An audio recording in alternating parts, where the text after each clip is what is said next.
Ô esprit infini, recharge notre corps avec ton énergie cosmique, notre mental avec ta concentration et ta détermination, notre esprit avec ta sagesse, et notre âme avec ta joie toujours nouvelle.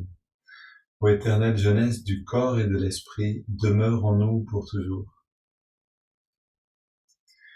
Et puis les bras tendus face à nous, inspire, on retend tous les muscles en serrant les poings.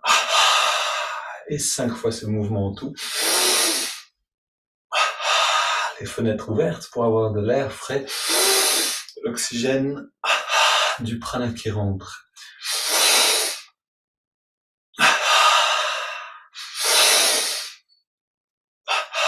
Et on relâche les bras le long du corps.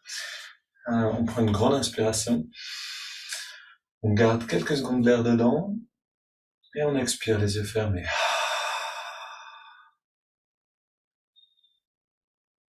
Les mains sur les hanches. Le pied gauche va vers l'arrière avec tension dans le mollet. À l'expire, on relâche, puis inspire vers l'avant avec une tension et on relâche à l'expire.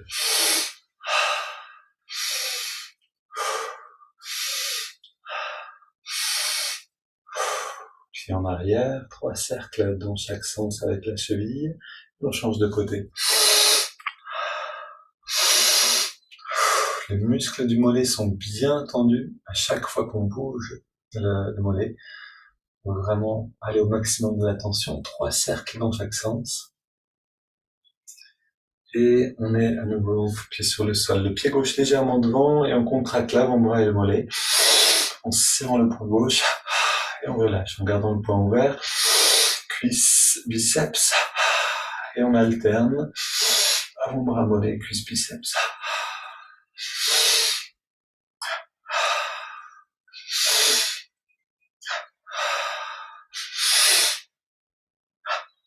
On change de côté. Pareil du côté droit.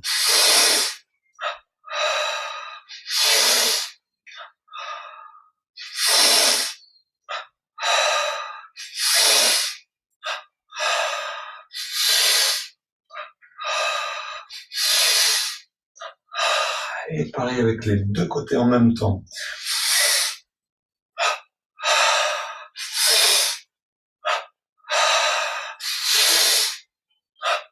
Allons au maximum de la contraction à chaque fois.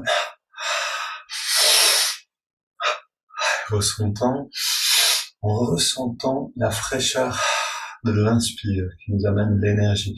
On reste détendu, on prend une grande inspire, les yeux fermés. On garde l'air dedans quelques secondes, en se détendant, on expire par la bouche.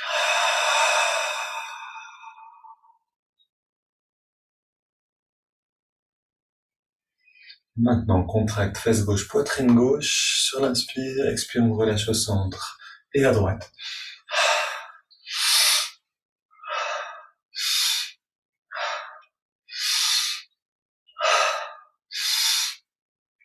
Alors, vous pouvez vraiment sentir les muscles.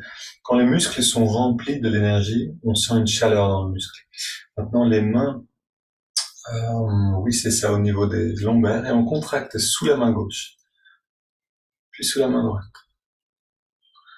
Gauche et droite, en essayant d'aller à chaque fois jusqu'à cette impression de chaleur dans les muscles qui sont tendus. On monte un petit peu plus haut les mains et on fait pareil au milieu du dos. Gauche, droite, en alternant 3 fois en tout.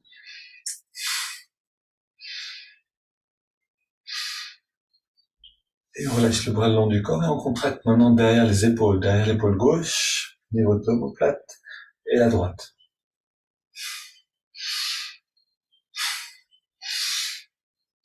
Ressentez le muscle et contractez jusqu'à sentir une chaleur envahir le muscle. Puis les mains sur les épaules, 3 grands cercles vers l'avant en contractant les épaules et les bras, puis 3 grands cercles vers l'arrière.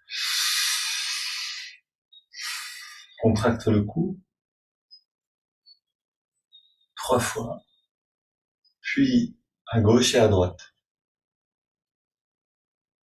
On alterne 3 fois aussi. On baisse la tête et on contracte la nuque en redressant la tête et en inspirant. On relâche. On baisse la tête à nouveau. Et on recommence. tête au neutre, on contracte le cou et on fait 3 petits cercles avec la tête dans les deux sens. Le cou complètement détendu, 3 grands cercles dans les deux sens.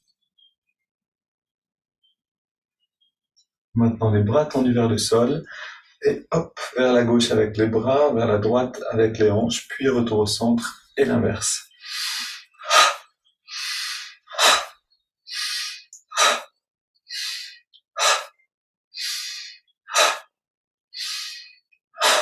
Voilà. Et puis les mains sur les hanches, on écarte un petit peu les jambes, et on fait 3 grands cercles avec le dos bien droit, même un petit peu cambré, et en gardant une tension dans le dos, dans tout le long du dos. Et puis 3 cercles dans l'autre sens aussi.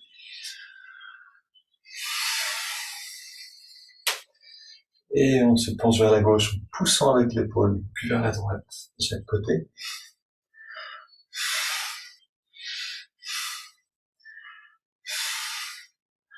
Ok, les mains. On enchasse avec les pouces les vertèbres derrière. Et inspire, on arrondit le dos. Expire, on cambre, les talons sont hors du sol. On remonte un peu plus haut et on continue.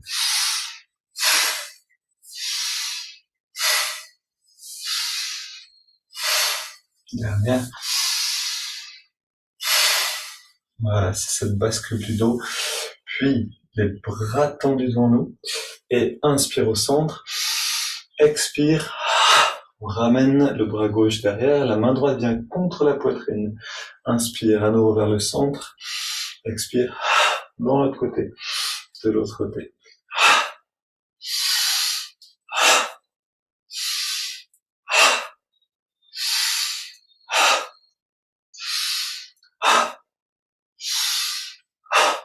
Ok, c'est toujours avec un mouvement un peu sec, un peu énergique. On tapote sur la tête avec les poings. Et puis on masse tout le cuir chevelu.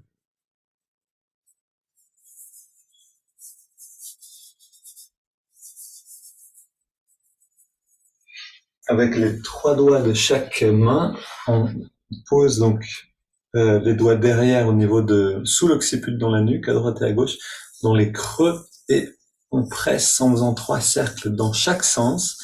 Puis on baisse la tête, on garde la pression avec les doigts et on inspire, on contracte la nuque en dressant. Expire, on relâche tout, on refait 3 cercles dans chaque sens, on baisse la tête à nouveau et on remonte. Et encore une fois.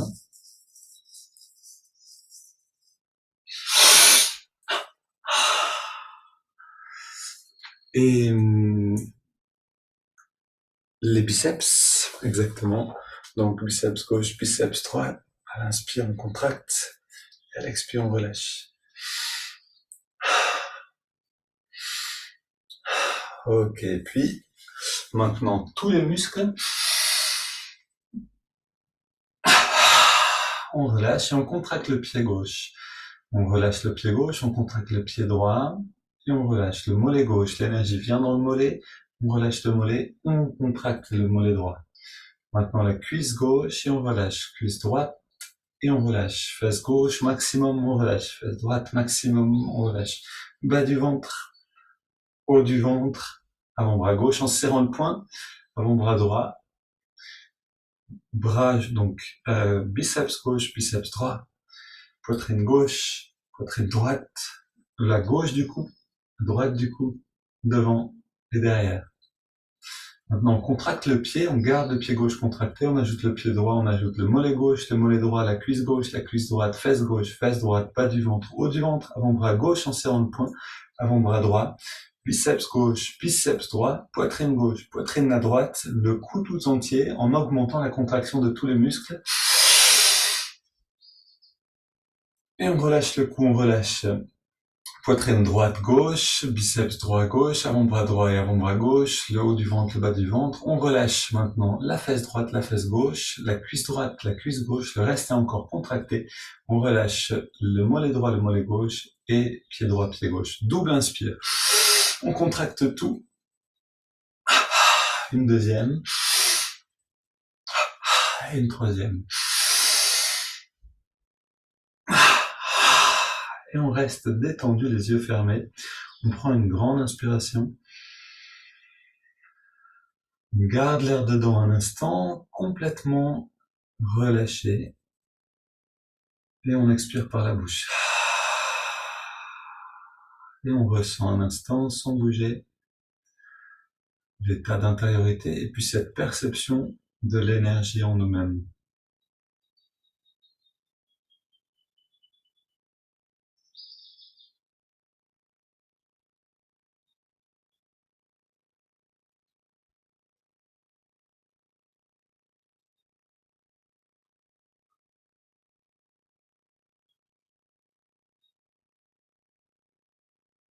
Et non seulement on perçoit, mais on savoure tout ce qu'on perçoit. C'est ce qui va nous permettre de nous installer dans cette perception-là. Et on va s'asseoir maintenant pour méditer un petit peu.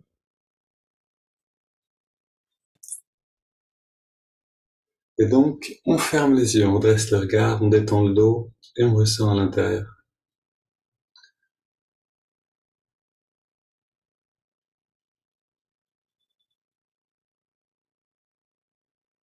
Et on garde l'attention un instant sur la pulsation dans le corps, le battement du cœur, mais aussi la pulsation dans tout le corps. Et on respire profondément.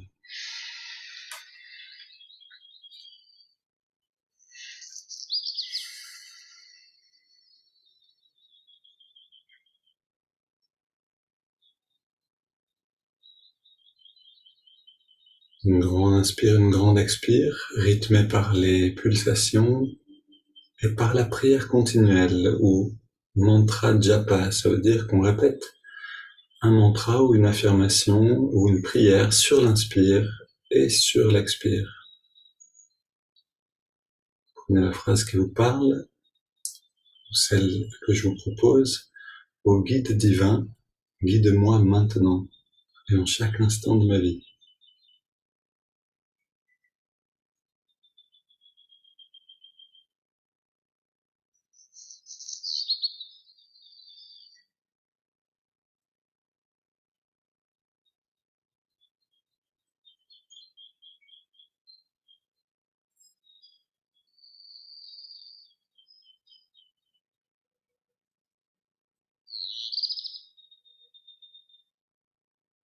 Gardant cette pratique, on va dans les étirements du dos. Donc on garde les yeux fermés, on inspire, on entrelace les doigts au niveau de la poitrine. Expire, on pousse les mains vers l'avant, on arrondit le dos. Inspire vers le ciel. Et expire vers la gauche. On se penche vers la gauche, on étire le côté droit. Inspire au centre à nouveau. Expire vers la droite. Inspire, retour au centre. On se tourne vers la gauche. On pose les mains en soutien et on respire profondément une fois ici. Puis, inspire, on revient au centre. On étire vers le ciel. Expire, on se tourne vers la droite. À nouveau, on pose les mains en soutien.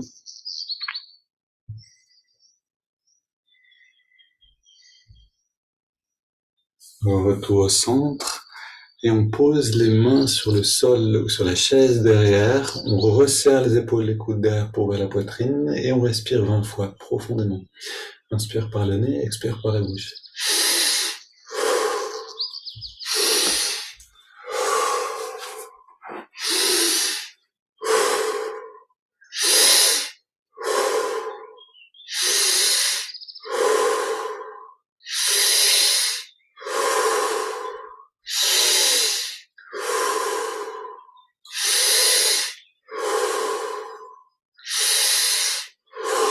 Pour les 10 dernières, on essaie de prendre un petit peu plus d'air encore pour saturer le corps en énergie et en oxygène.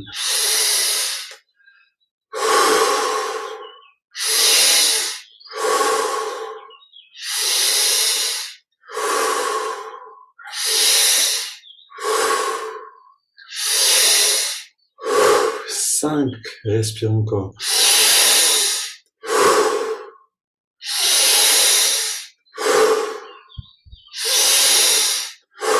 2, Et dernière. On revient au centre, les mains posées sur les cuisses, paumes vers les ciels, les yeux fermés. Regard redressé, grande inspiration. Et on garde l'air dedans.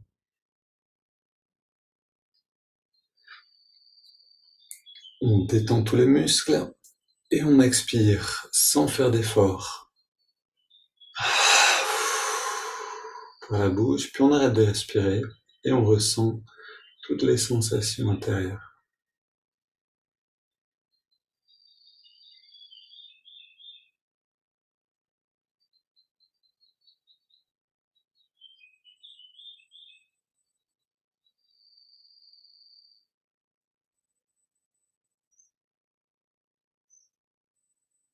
Et puis on prend une inspiration profonde, on garde l'air dedans, on rentre le ventre et on contracte le périnée, on relâche et on expire.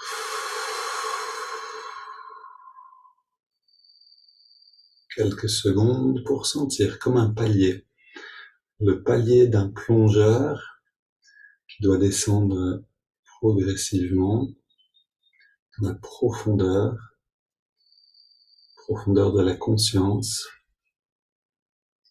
pour s'habituer à la perception.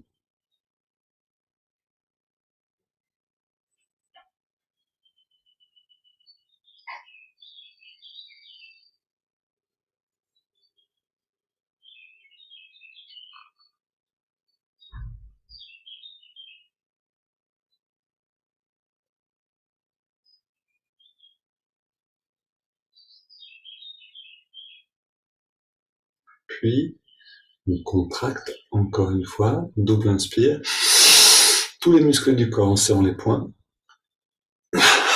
Expire, on relâche. Dernière.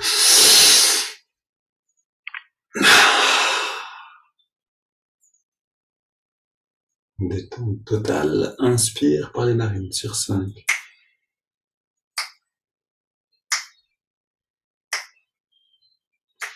Garde l'air dedans.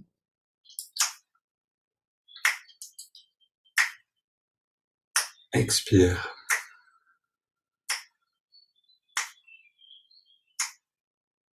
Inspire à nouveau.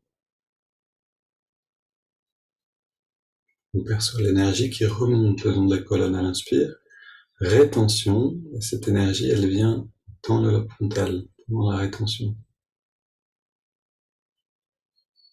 Expire. Une détente plus grande encore. Un bien-être et un rayonnement lumineux à partir du lobe frontal. Inspire à nouveau.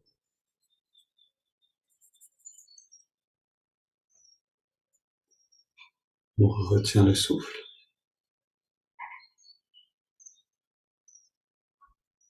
Expire.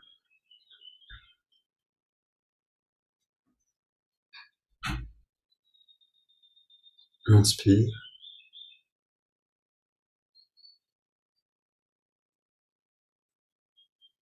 On garde l'air dedans.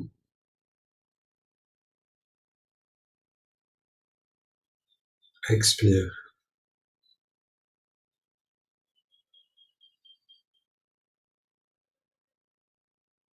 Un dernier cycle. Inspire. On garde. On ressent l'harmonie intérieure. Et on expire. On prend maintenant une grande inspiration. Et on entre dans le ressenti. On laisse la respiration aller et venir. On ne contrôle plus le souffle. On profite un instant des effets des préparations.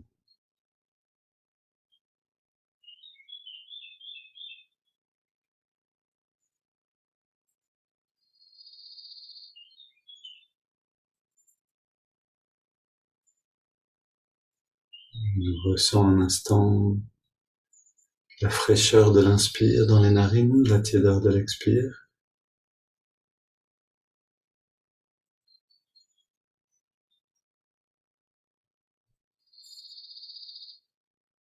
On ressent la détente complète du corps, l'immobilité totale.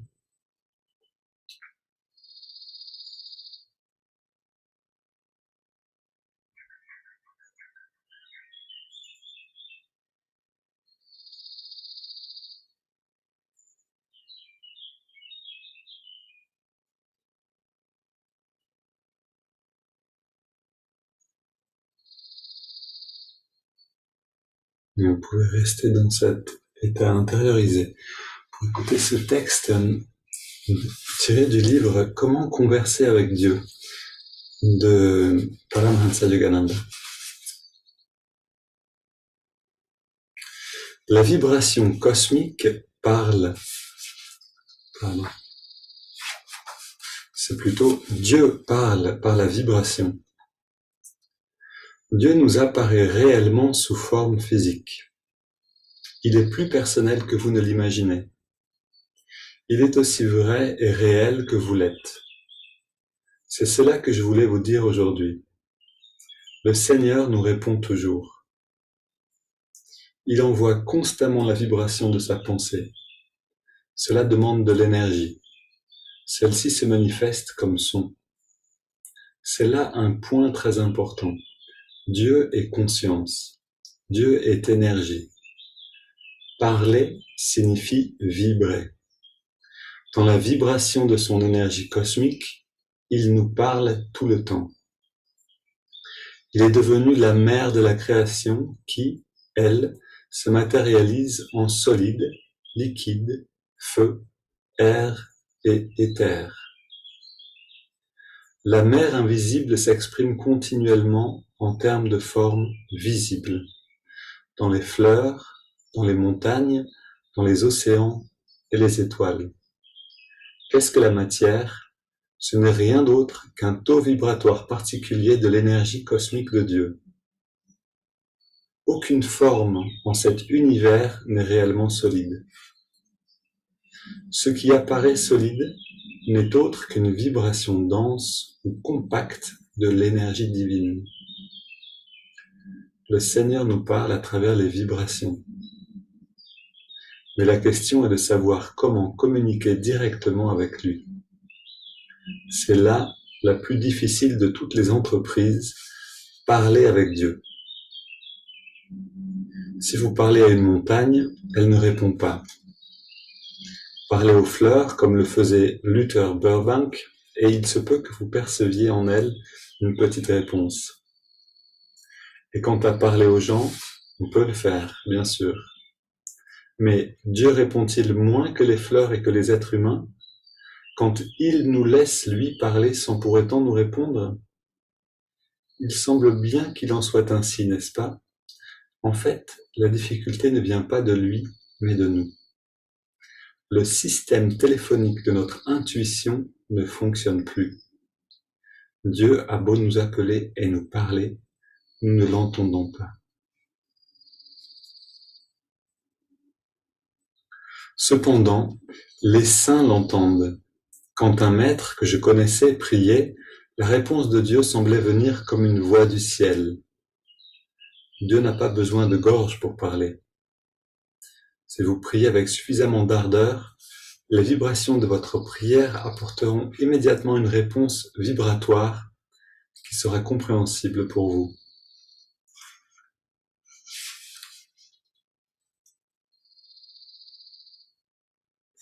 Si vous prenez la décision d'appeler la Mère divine sans vous arrêter, elle parlera avec vous, quelque affairée qu'elle soit dans son ménage de la création. Si vous persistez à la réclamer, elle sera obligée de vous parler. Les écritures hindoues disent que si l'on parle à Dieu avec une dévotion intense pendant un jour et une nuit sans s'interrompre un seul instant, il répondra. Mais rares sont ceux qui le font.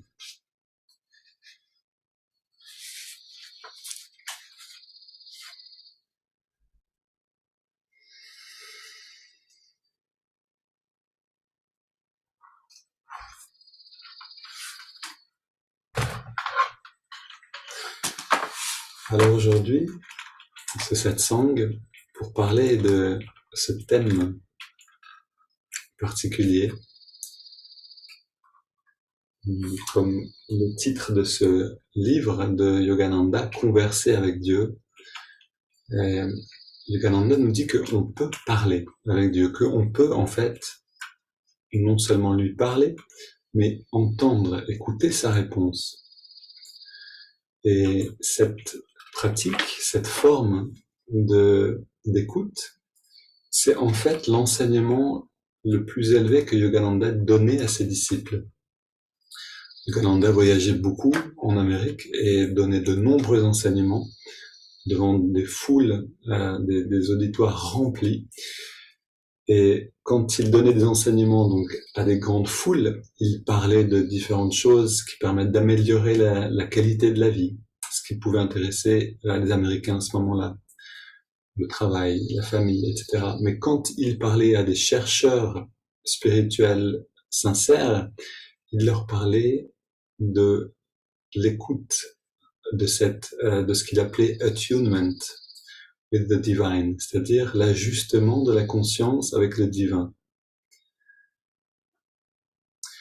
Et cet enseignement, il était réservé donc à ceux qui étaient sérieusement sur le chemin. C'était le plus important pour Yogananda. Et cet ajustement avec le divin, ce n'est pas seulement une pratique, mais une manière de vivre. Ça devient une manière de vivre très concrète. En le pratiquant, on passe d'une manière dont on a l'habitude, c'est-à-dire on pense et on agit avec notre mental, à une autre manière, où on se laisse guider par l'intuition en chaque action, en chaque parole et en chaque pensée. Alors le fait de pratiquer la méditation va beaucoup nous aider naturellement à entrer dans cette autre forme d'existence. Littéralement, c'est une autre forme de vivre. On l'appelle aussi l'homme nouveau. Et donc pratiquer la méditation va nous aider parce que ça va nous mettre en contact avec l'intuition. Et cette intuition, on va l'emmener avec nous, cette intuition fonctionnelle dans notre relation avec le monde. Et c'est par ce biais-là qu'on va recevoir les paroles du guide, littéralement. Maintenant, pratiquer cette forme d'existence aussi, c'est-à-dire cette forme de relation avec le monde, va aussi avoir un effet très positif sur les méditations. En fait, les deux pratiques, ce qu'on appelle pratiquer la présence de Dieu dans la vie de tous les jours et la méditation, vont main dans la main.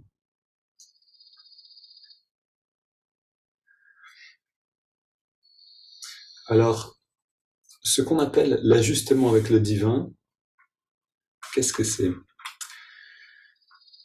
Pour clarifier un petit peu la place de cette pratique dans l'évolution spirituelle d'un chercheur, d'un aspirant spirituel, on a besoin de voir un peu le rôle du maître extérieur d'abord.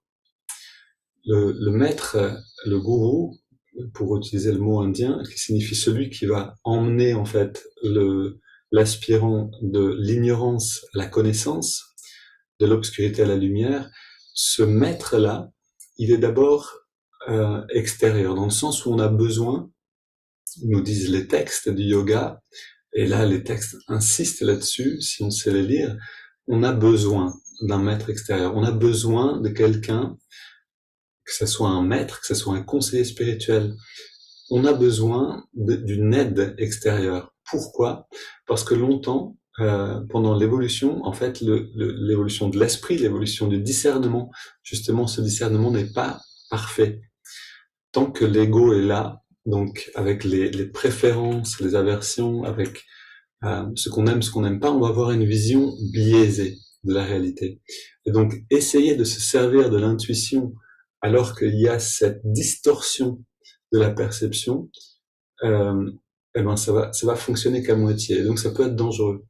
Non seulement ça peut être dangereux parce qu'on va choisir ce qu'on a envie de faire plutôt que ce qui est juste, mais ça peut vraiment nous égarer. Ça peut nous mettre sur des voies de traverse, on pourrait dire, sur des faux chemins de spiritualité qui sont très gratifiants parce que on se dit qu'on est sur un chemin spirituel, mais en fait, on fait simplement tout ce que l'ego a envie de faire. Il y a beaucoup de voies spirituelles qui sont égarées de cette manière. Et donc, le maître spirituel, il est là pour nous dire, attention, là, tu pars sur le côté, reviens au centre. Ici, tu te perds un peu vers la gauche, non.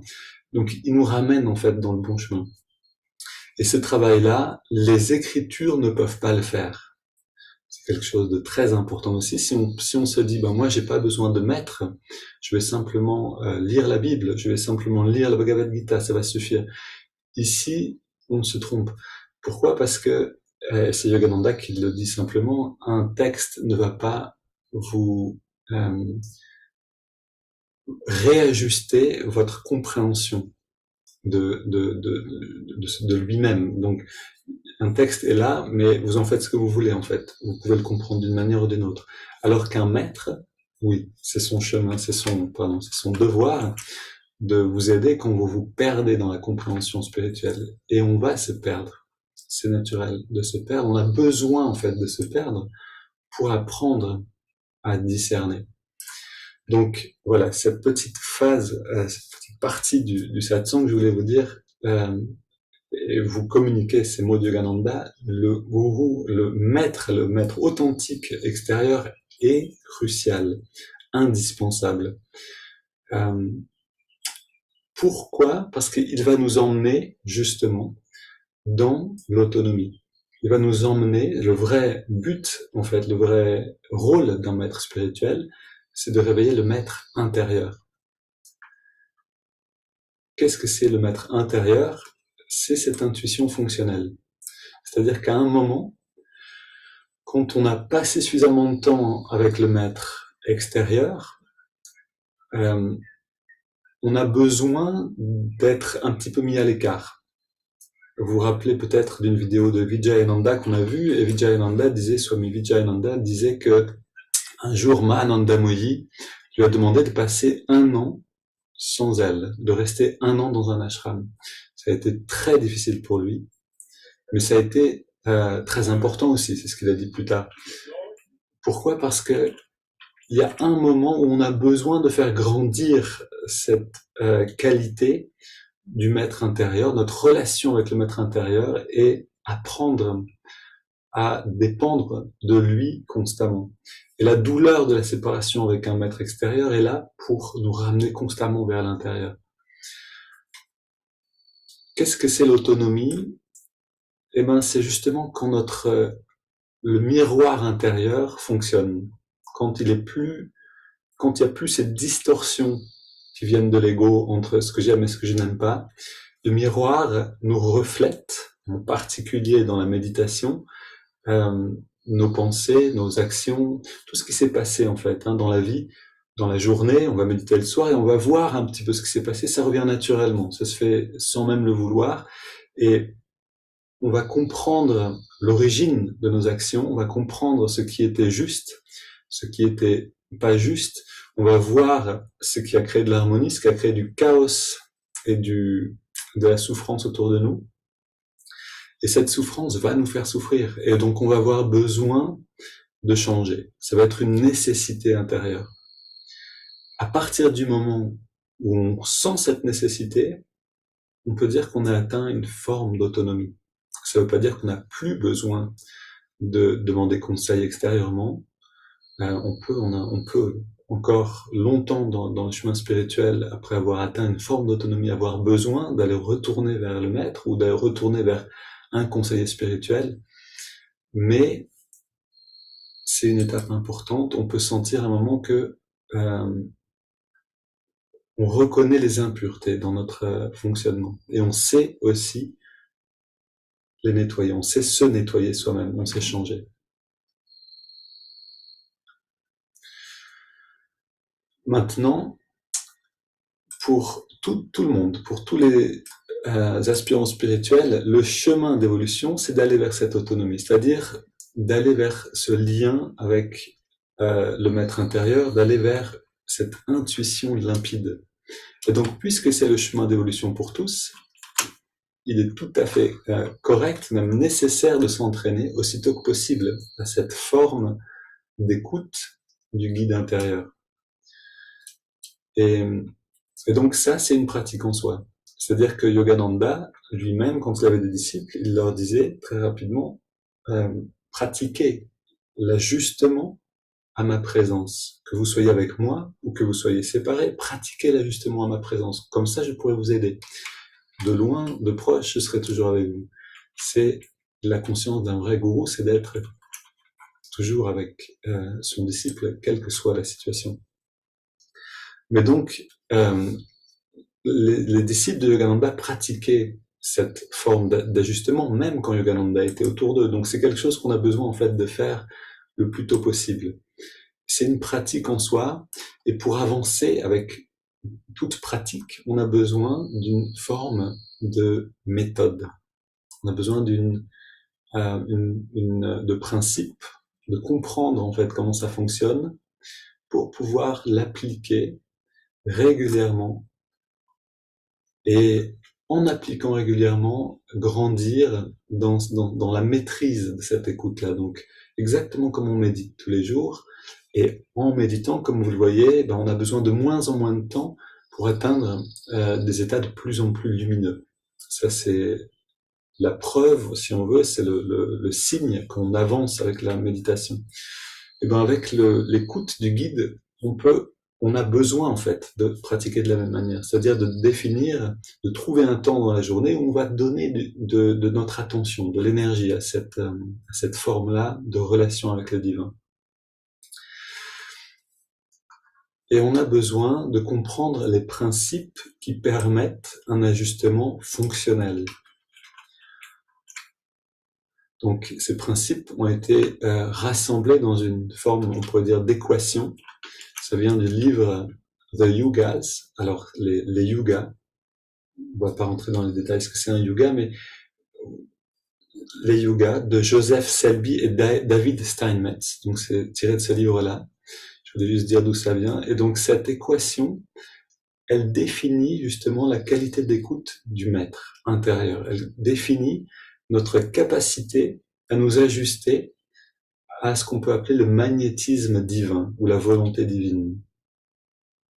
Cette équation, elle va ainsi: maîtrise de soi multiplié par l'ajustement intuitif, et ici on parle de attunement, donc s'accorder avec l'intuition, ça et ça multiplié par la conscience des pensées, égale la qualité d'écoute du maître intérieur. Vous en faites pas, je vais la répéter, on va la voir, et ça va être en fait la structure de ce qui vient, mais aussi la structure donc du travail qu'on peut faire chaque jour pour rentrer dans une meilleure qualité d'écoute. Donc maîtrise de soi multiplié par ajustement intuitif, multiplié par conscience des pensées, égale qualité d'écoute du maître intérieur. Alors pour rendre l'équation compréhensible, on va simplement l'appliquer à une situation pratique. Donc, prenons un exemple vécu, puisque c'est ce que j'aime bien faire le matin après la méditation. Je marche dans un champ. Il y a la Combe Saint-Pierre, un bel endroit. Je vous montrerai une fois une photo peut-être. C'est vraiment un très bel endroit, très inspirant pour cette forme de pratique. Et donc j'aime bien aller dans ce champ, marcher un petit peu et rentrer dans l'écoute.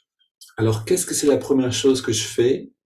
C'est que j'ai besoin d'une intention. C'est-à-dire l'intention est là, je vais maintenant prendre un quart d'heure, 20 minutes, me promener un petit peu ici dans cette combe, dans ce bel endroit, pour m'ajuster intérieurement avec cette conscience divine. Donc ça fait partie en fait de ce qui va permettre au travail de se faire, c'est de l'intention. On va revenir sur l'importance de l'intention plus tard. Donc je suis dans le champ, et maintenant, je marche, je m'arrête, je me laisse inspirer par l'endroit. En quoi j'ai besoin de maîtrise de soi, de maîtrise de moi-même? Parce que, bien sûr, les pensées n'attendent pas que je décide d'écouter le divin pour s'arrêter. C'est-à-dire qu'elles vont continuer. Les pensées viennent, ne s'arrêtent pas, elles passent. Ok. Donc, ici, j'ai besoin de faire un petit travail pour que mes pensées soient plus légères, d'une certaine manière, moins envahissantes. moins foisonnante. Et donc ça va demander peut-être de faire quelque chose, contraction des tempes, respirer profondément. Peut-être que ça va me demander de respirer profondément constamment. Si j'ai vraiment beaucoup de pensées, je vais engager une respiration constante pour que je sois plus présent au corps, que les pensées soient plus tranquilles. Ça, c'est l'aspect de maîtrise de soi. C'est-à-dire, pour pouvoir entendre, j'ai besoin un petit peu de maîtriser ce qui se passe à l'intérieur. J'ai besoin de maîtriser un petit peu le mental, de maîtriser l'agitation qu'il peut y avoir dedans, l'agitation qu'il peut y avoir dans le corps. Peut-être que j'ai besoin de courir un peu pour que le corps il ait eu sa part d'effort et qu'ensuite il puisse rester tranquille et simplement ressentir. Donc ça fait partie de l'aspect de maîtrise de soi. Un autre aspect qui est important dans la maîtrise de soi, ça va être de se rappeler de ce qu'on est en train de faire. Ça, c'est quelque chose dont on fait l'expérience également en méditation. C'est pour ça que la méditation va nous aider aussi ici. Quand on médite, on oublie qu'on est en train de méditer et on se met à penser. Et donc, cet oubli va venir aussi de la même manière quand on est en train d'écouter ou quand on veut écouter le divin nous parler. On va peut-être recevoir quelque chose, voir, on va dire, un papillon qui se pose sur une fleur et penser, tiens, je suis comme ce papillon, je viens butiner, ou comme cette abeille peut-être plutôt, qui vient butiner le pollen, le nectar du divin. Et puis on va commencer à penser aux abeilles, puis au miel, et puis aux ruches, et puis la dernière fois on s'est fait piquer par une abeille, et puis on va se perdre. Et puis on va oublier ce qu'on est en train de faire. Et donc, on a besoin de se rappeler. Ça aussi, ça fait partie de l'aspect maîtrise de soi. Donc c'est l'élément premier et l'élément indispensable de cette équation. Sans celui-là, on va juste passer un temps à penser à 1000 choses et on ne pourra pas recevoir réellement ces paroles, en fait, cette inspiration. Ensuite, donc maîtrise de soi multipliée par ajustement intuitif. Ça, c'est un élément important, bien sûr. C'est l'élément, on pourrait dire, principal. En fait, tous les éléments sont cruciaux. Mais celui-là, il est vraiment important. Donc, je m'ajuste. Avec quoi je m'ajuste? Si je suis dans le champ et que j'ai une maîtrise de moi, donc je suis relativement calme avec mes pensées, conscient dans l'endurance de ce que je suis en train de faire, je me perds pas, mais que je m'ajuste avec quelque chose d'autre mentalement. C'est-à-dire que mon mental va sur une fréquence différente que le guide divin ou que le divin qui me parle, alors je vais recevoir autre chose. Si je me mets penser par exemple à, comme d'ailleurs je le faisais avant beaucoup, j'aimais composer de la musique, donc j'allais dans des endroits et de la même manière je pratiquais en fait ça, mais je m'ajustais avec une composition, j'ajustais ma fréquence de pensée à cette composition, puis j'essayais de trouver, de recevoir de l'inspiration pour écrire cette musique. On peut le faire. Simplement là, on va recevoir quelque chose d'autre. On va recevoir des idées pour composer. On va recevoir des idées pour peut-être résoudre un problème. On va recevoir des idées pour quelle que soit la chose avec laquelle on s'ajuste. Donc là, on a besoin d'être clair dans l'ajustement. C'est-à-dire, si on veut parler avec le divin, si on veut recevoir et échanger, rentrer dans ce dialogue-là, on a besoin de ressentir sa présence. Ça, c'est la manière la plus directe de s'ajuster avec le guide. On peut en faire l'expérience tout de suite, fermons les yeux un instant. Et donc là, on va pas le faire, on va faire autre chose, mais pour que le contraste soit clair, maintenant, on va ajuster notre conscience à, à une mousse au chocolat. Imaginez cette mousse au chocolat, bien fondante, légère, juste sucrée ce qu'il faut. Voilà, là on est en plein dedans. Je suis sûr que vous pouvez goûter à l'intérieur de vous cette mousse au chocolat. Là on s'est simplement ajusté intuitivement avec quelque chose qu'on connaît et dont on peut faire l'expérience. Du coup, on fait l'expérience de la présence de la mousse au chocolat. Ok, maintenant on va faire la même chose avec la présence du guide, puisque c'est ça qu'on cherche. Donc, imaginez maintenant que votre maître que votre gourou, que votre maître, que votre guide est là à côté de vous, assis dans la même pièce, à côté de vous.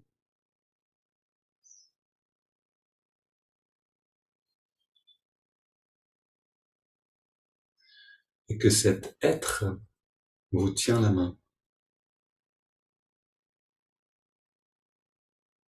Peut-être qu'il a une main sur votre épaule, dans votre dos, pour vous faire sentir sa présence et vous aider.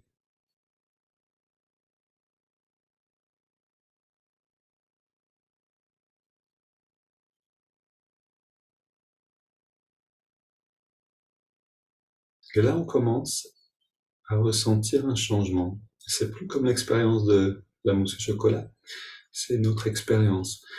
C'est une expérience d'une présence. Et c'est bien de cette expérience-là qu'on parle quand on parle d'ajustement avec le divin. C'est-à-dire qu'on a besoin de cette étape-là. C'est le deuxième paramètre de l'équation. Donc maîtrise de soi multiplié par ajustement intuitif avec ce guide, avec ce maître intérieur, multiplié par conscience des pensées. Voilà le troisième élément qui est important. Il faut que je mette mon chargeur un instant.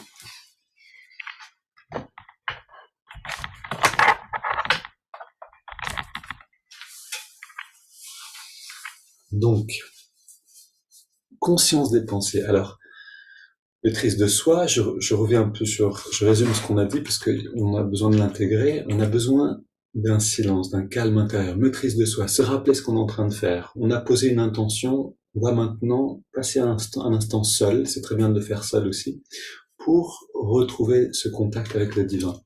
Prochaine étape ou prochain élément, c'est l'ajustement intuitif. Je suis maintenant dans ce calme intérieur, dans cet espace que j'ai créé, et je ressens sa présence. Et je l'imagine, si nécessaire, je le vois intérieurement, jusqu'à ressentir cette présence à côté de moi. Puis, et c'est là où on passe à la troisième étape, j'ai besoin d'être conscient des pensées. Conscient des pensées. C'est-à-dire de devenir observateur des pensées qui me traversent. Ça demande une grande vigilance. Pourquoi est-ce qu'on a besoin de faire ça? Alors pour plusieurs raisons. D'abord, devenir observateur des pensées nous met d'une certaine manière en sécurité. C'est-à-dire qu'on va beaucoup moins facilement tomber dans suivre une pensée et se perdre, ce qui nous ramène à l'étape de la maîtrise de nous, c'est-à-dire on a besoin de retourner dans maîtrise de soi, etc. Donc si on est observateur, les pensées vont venir, on va les voir passer, se transformer, on va les voir évoluer, et avec une certaine hauteur, un peu comme si on était monté sur une colline et qu'on observait ce qui se passe dans la vallée. Quand on est dans la vallée, peut-être qu'il y a du brouillard, on voit pas bien, on voit pas l'ensemble de la situation. On monte sur la colline, on voit l'ensemble de la situation. S'il y a du brouillard, on le voit, mais il est loin, il est en bas. Et donc, cette vision-là va nous permettre de comprendre mieux aussi. C'est-à-dire que, à la fois, on se met un petit peu à l'abri de se perdre, et en même temps, on commence à voir que dans les pensées, il y a aussi un sens. Pourquoi? Parce que les pensées sont un moyen de communication en réalité assez parfait. C'est-à-dire que ici, c'est dans le livre L'autobiographie d'un yogi, à un moment, le maître de Yukteswar apparaît à Yogananda après sa mort, il revient un instant et il parle avec Yogananda, et puis à un moment, il arrête de parler. Il fait un mélange des deux, il lui communique ce qu'il doit lui communiquer par transmission de pensée. Pourquoi de cette manière? Simplement parce que c'est beaucoup plus rapide. Le guide préfère ce moyen-là parce qu'on peut communiquer beaucoup en peu de temps et beaucoup de détails aussi, avec beaucoup de nuances.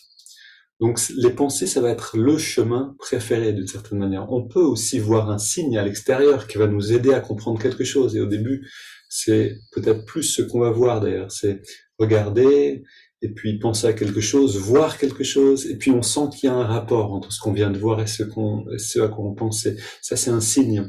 Et ce signe va nous aider à voir que la pensée là, elle avait une importance. C'est comme quand on est assis près de Amma pendant le darshan, et puis il y a des milliers de personnes, on a une pensée qui nous traverse, puis tout d'un coup Amma se retourne vers nous et nous regarde. Pour dire, voilà, celle-là, oui, ça c'est la bonne pensée, celle-là, elle est importante. Donc, le maître, il est là pour ça, qu'il soit intérieur ou extérieur. Et donc,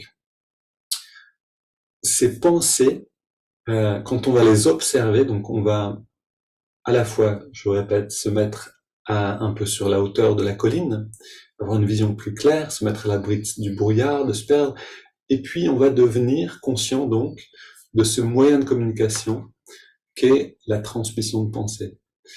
Parce que c'est par nos pensées, par nos attitudes, nos pensées, nos paroles et nos actions que le guide aime se manifester le mieux. Rester écarté de nous, comme en face de nous, comme un ami qui nous parlerait de l'extérieur, ça aussi il peut le faire. Mais ce qui l'intéresse beaucoup plus, c'est qu'on devienne un avec lui, c'est-à-dire qu'il devienne comme habitant notre esprit, notre corps, qu'on lui donne les commandes, qu'on devienne simplement un observateur, comme un spectateur, participant, complètement participant dans ce qu'il veut réaliser à travers nous.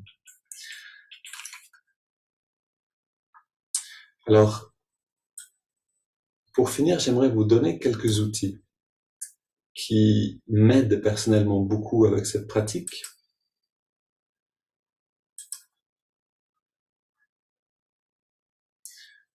Et qui pourraient aussi vous aider. Donc, la première des outils, c'est la régularité. C'est-à-dire, si vous voulez vraiment rentrer dans une autre forme d'existence, parce que c'est vraiment ça, on fonctionne d'une autre manière, on agit d'une autre manière, c'est une autre source qui décide pour nous, qui agit à travers nous, qui parle pour nous, etc. Donc ça va demander un entraînement. Et cet entraînement demande bien sûr de la régularité. Donc ça, c'est le premier conseil, le premier outil, mais c'est un outil littéralement indispensable si vous voulez pratiquer cette forme-là. Trouvez un temps dans la journée qui puisse être dédié à ça.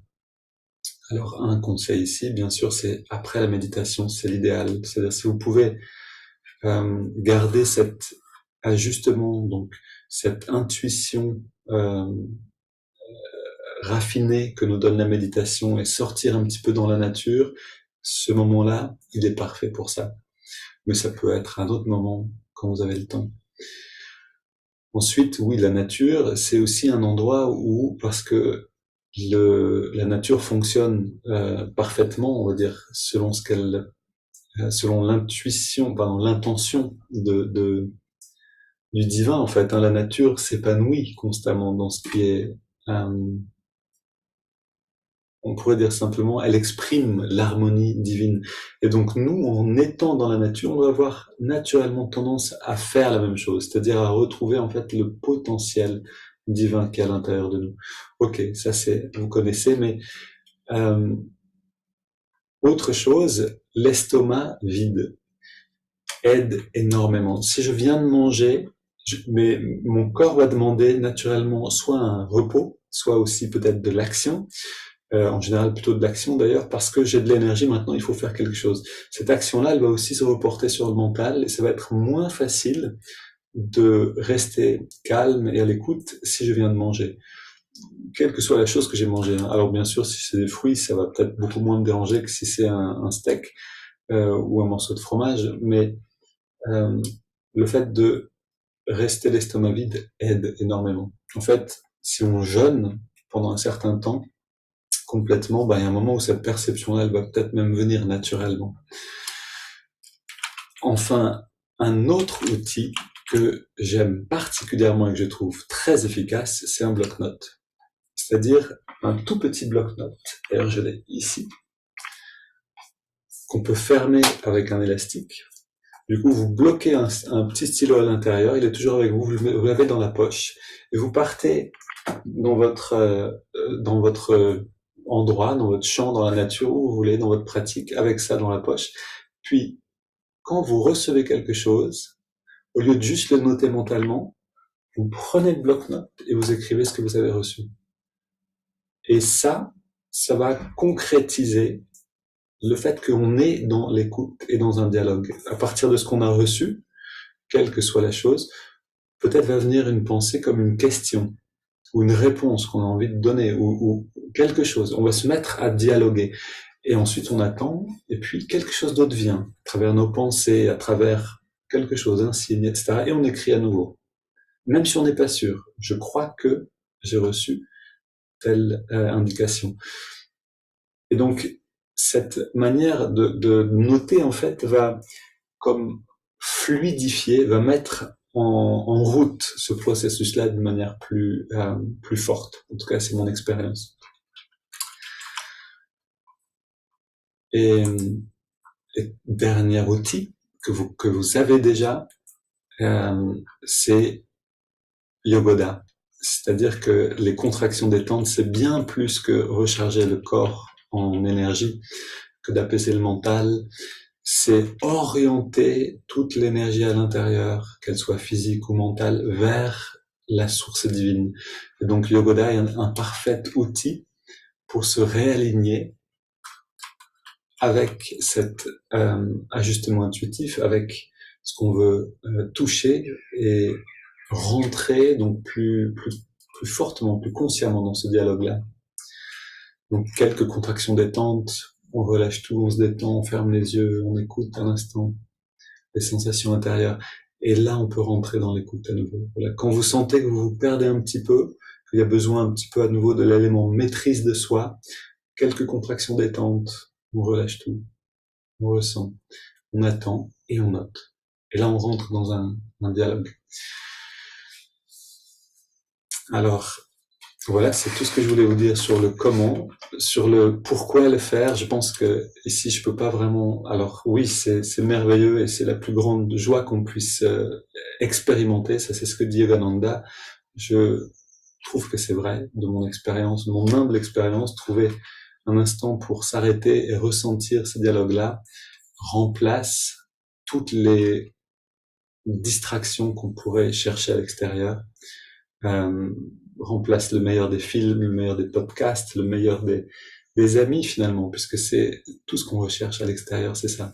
Donc voilà, il faut pas non plus en abuser. Si on se dit ah oui c'est ça, donc je fais plus que ça, ben on va s'en dégoûter parce c'est un effort important à fournir de rester aligné avec ces 3 paramètres de l'équation, mais de se donner un petit peu de temps chaque jour pour ça, ça va nous donner goût à ça et ça va permettre que ça grandisse aussi naturellement dans la vie. Donc c'est un peu comme la méditation ici. Bon, je pense que c'est tout ce que j'avais à dire là-dessus. S'il y a des commentaires ou des questions ou quoi que ce soit, bienvenue, on a encore quelques minutes. Et puis sinon, on va rentrer dans une pratique d'intégration.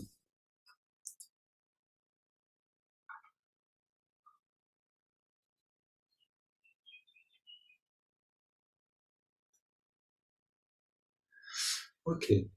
Oui. Benjamin, est-ce que tu peux juste redire avant le jeûne, il y a quoi? Pardon? Avant le jeûne, c'est ça? Oui, oui. Avant le jeûne, tu as dit jeûne. Ah, les outils. Donc, ce qui va nous Oui. aider. Alors, la régularité. Ah oui, oui, oui, d'accord. Être dans la nature va beaucoup nous aider. Choisir le bon moment dans la journée. Ouais. Et si possible, l'estomac vide. En effet, ouais. Si on reste tous ces outils, ça peut faire une grande différence. Ça va la faire, en fait. Merci. Pas de problème. Ah. Ok, super. Donc, avant qu'on parte tous dans la nature, justement, expérimenter avec ça, on est samedi aujourd'hui, on a toute la journée on a sûrement un instant dans la journée pour essayer. Eh ben, faisons un petit moment d'intégration. Gardons un moment maintenant d'intériorité. Vous pouvez tirer le dos si nécessaire, fermer les yeux, redresser le regard.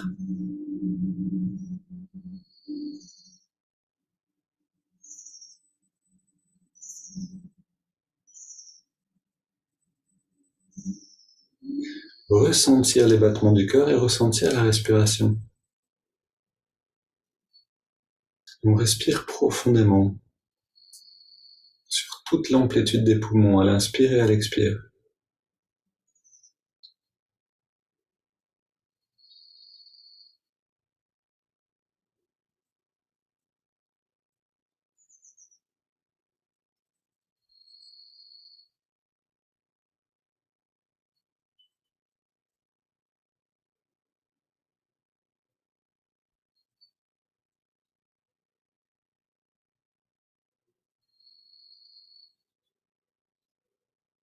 Et maintenant, je vous propose de prendre cette phrase: guide divin, guide-moi maintenant. Guide-moi maintenant et en chaque instant de ma vie. Et de la répéter sur une inspire, sur une expire.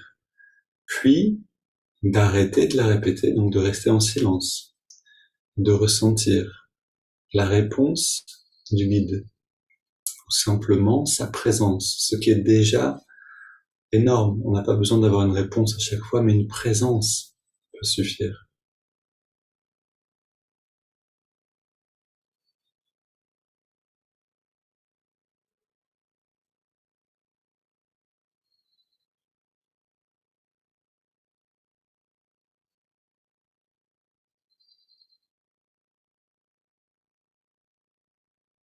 Puis à nouveau, sur une inspire et sur une expire, on répète cette phrase: guide divin, guide-moi maintenant, en chaque instant de ma vie. Et ensuite, on retourne au silence et à l'écoute des sensations, mais aussi des sentiments et des pensées.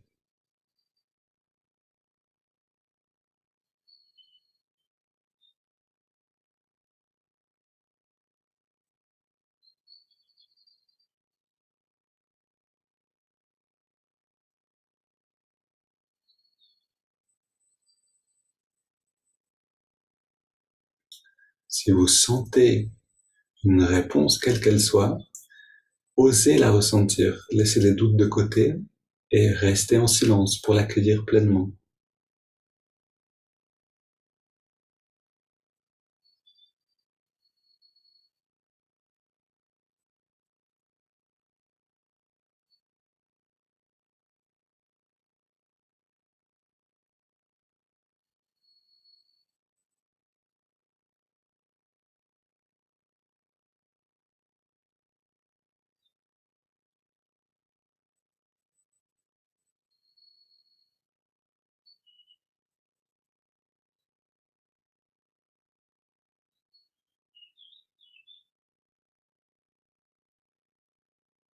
Et quand vous perdez le fil, vous retournez à la pratique intérieure. Inspire profonde, avec la prière intérieure, avec cette demande: guide-moi maintenant et en chaque instant. Même chose sur l'expire. Puis quand on sent qu'on a rechargé, qu'on s'est rechargé en présence, à nouveau, on se lance dans le silence à l'écoute.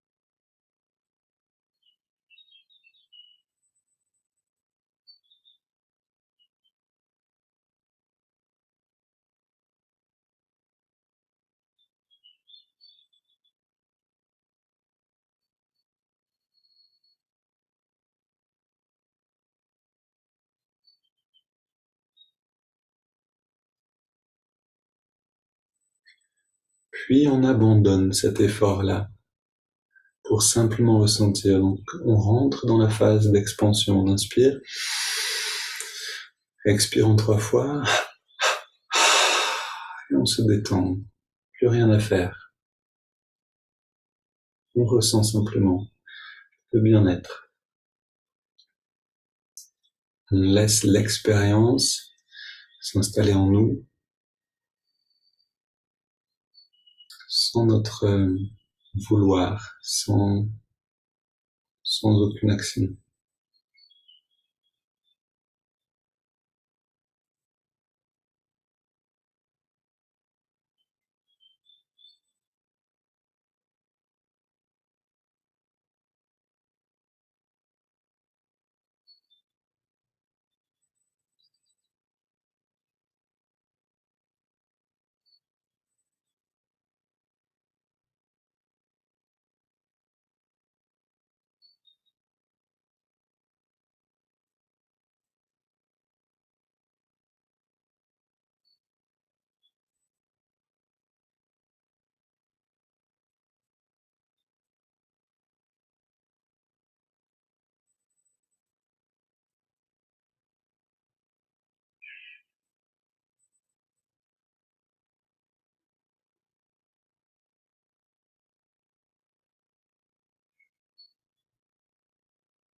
Ok.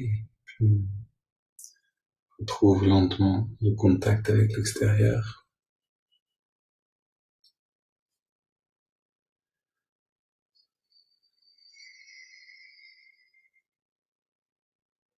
Ok, merci à tous. C'est la fin de ce satsang d'aujourd'hui.